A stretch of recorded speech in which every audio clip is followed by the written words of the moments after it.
আসসালামু আলাইকুম। MCQ skill YouTube চ্যানেলে আপনাকে স্বাগতম। ঈদুল আজহা কোন মাসে পালন করা হয়? জিলহজ মাসে। ঈদুল আজহা কবে পালিত হয়? 10 জিলহজ। ঈদুল আজহার মূল শিক্ষা কি?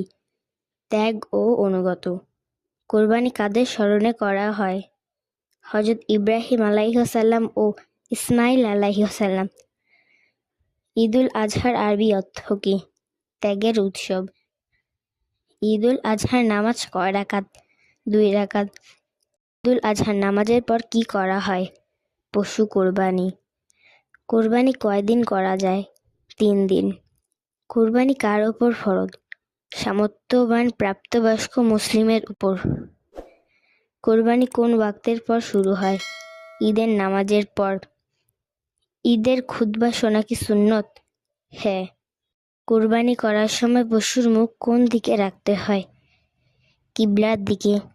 পশু জবাই করার সময় কোন দোয়া পড়া হয়? বিসমিল্লাহি আল্লাহু আকবার। ঈদুল আজহার দিনে রোজা রাখা যাবে কি?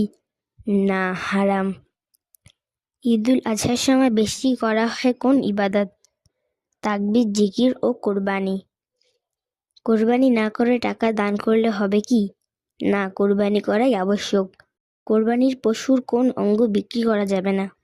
চামড়া, শিং, মাংস ইত্যাদি। এরকম তথ্যমূলক ভিডিও পেতে এমসিকিউ স্কিল ইউটিউব চ্যানেলটি সাবস্ক্রাইব করে বেল আইকনটি বাজিয়ে দিন।